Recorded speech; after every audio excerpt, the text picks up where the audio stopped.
അപ്പോൾ പൂരത്തിൻ്റെ അന്നെടുത്ത വീഡിയോ ആണ് കേട്ടോ ഇത്. അപ്പോൾ രാവിലെ തന്നെ എണീറ്റ് കുട്ടി പണികളൊക്കെ കഴിഞ്ഞിട്ട് ഞാൻ ഉമ്മറത്തേക്ക് വന്നു നിന്നപ്പോഴാണ് അച്ഛൻ്റെ കുളിയൊക്കെ കഴിഞ്ഞ് സുന്ദരനായിട്ട് ഇവിടെ നിൽക്കുന്നുണ്ടായിരുന്നു കേട്ടോ. ഇച്ചുക്കുട്ടനെ നീപ്പിക്കാൻ പോയപ്പോൾ ഏട്ടനും ഇച്ചുക്കുട്ടനും നല്ല ഉറക്കമായിരുന്നു. അങ്ങനെ അപ്പോഴാണ് ചേച്ചി അമ്മയൊക്കെ വിളിച്ച് പറഞ്ഞത് ആന വന്നിട്ടുണ്ടായിരുന്നു എന്ന്. അങ്ങനെ ഇതാ ഞാൻ ഫോണും എടുത്തിട്ട് പോയി. അപ്പോഴേക്കും ഇച്ചുക്കുട്ടനും ഏട്ടനൊക്കെ എണീറ്റിട്ടുണ്ടായിരുന്നു.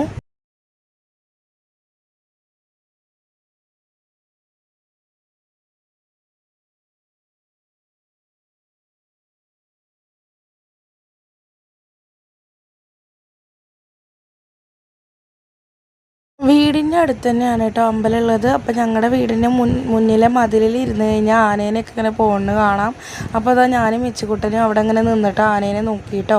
അടുത്തേക്ക് നിൽക്കാൻ വേണ്ടി പേടിയാണ് കേട്ടോ. അങ്ങനെ അതൊക്കെ നോക്കി കഴിഞ്ഞപ്പോഴാണ് എൻ്റെ അച്ഛൻ അങ്ങോട്ട് വന്നിട്ടുണ്ടായിരുന്നത്. അച്ഛനൊരു സഞ്ചി നിറയെ സാധനങ്ങളൊക്കെ ആയിട്ടാണ് കേട്ടോ വന്നത്. അപ്പോൾ ഇച്ചുക്കുട്ടൻ അമ്മച്ചാന്ന് വിളിച്ച് ഓടി പോകുന്നുണ്ട്. വീട്ടിലുണ്ടായ കുമ്പളങ്ങ, ഇടിച്ചക്ക, അങ്ങനെയൊക്കെ കുരുമുളക്, അങ്ങനത്തെ സാധനങ്ങളൊക്കെ ഉണ്ടായിരുന്നു കേട്ടോ. അങ്ങനെ അതാ ഇച്ചുക്കുട്ടന് മിഠായിയും കിട്ടി. അതൊക്കെ കഴിഞ്ഞപ്പോഴാണ് നായടി വന്നത് കേട്ടോ. ഞങ്ങളിവിടെ നായടി എന്നാണ് പറയുക.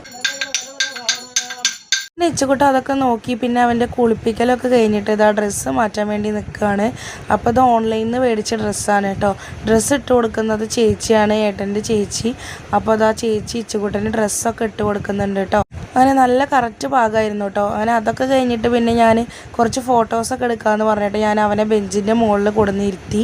അപ്പോൾ അതാ ഫോട്ടോ എടുക്കാൻ വേണ്ടി പോസ് ചെയ്ത് നിൽക്കുന്നതാണ് കേട്ടോ.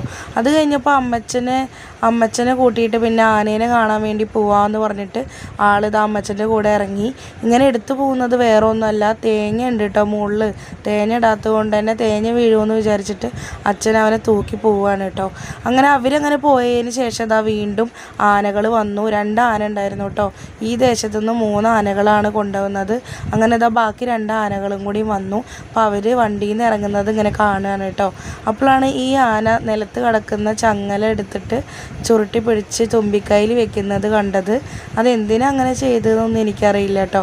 അത് തൂക്കി പിടിച്ചൊരു വരവുണ്ടായിരുന്നു, നല്ല രസമുണ്ടായിരുന്നു. അങ്ങനെ അതൊക്കെ കഴിഞ്ഞ് ഞാനും ഏട്ടനും കൂടി ഇതാ കുറച്ച് ഇലയൊക്കെ മേടിക്കാൻ വേണ്ടി പോയിട്ടുണ്ടായിരുന്നു. ഫുഡ് പുറത്തുനിന്നായിരുന്നു ഓർഡർ ചെയ്തിട്ടുണ്ടായിരുന്നത്. അങ്ങനെ അതൊക്കെ കഴിഞ്ഞ് ഞങ്ങളൊന്ന് ഏട്ടൻ്റെ വീട്ടിലോട്ട് പോയി.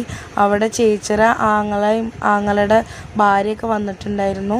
അങ്ങനെ അവിടുത്തെ കുട്ടിയായിട്ട് കളിക്കുകയാണ് കേട്ടോ. ഇച്ചുക്കുട്ടൻ്റെ അതേ പ്രായമാണ്, 1 മാസം അവൾ കൂടുട്ടോ. അങ്ങനെ അത് അവളുടെ കൂടെ നല്ല കളിയായിരുന്നു ഇച്ചുക്കുട്ടൻ. 2 പേർക്കും നാണം വന്നിട്ടുണ്ടായിരുന്നു കേട്ടോ. അങ്ങനെ ഡാൻസും പാട്ടൊക്കെ ആയിട്ട് ഇതാ നല്ല രസമുണ്ടായിരുന്നു. പിന്നെ എൻ്റെ കസിൻസൊക്കെ വരുന്നുണ്ട്. അങ്ങനെ ഞങ്ങൾ വേഗം വീട്ടിലോട്ട് പോയി.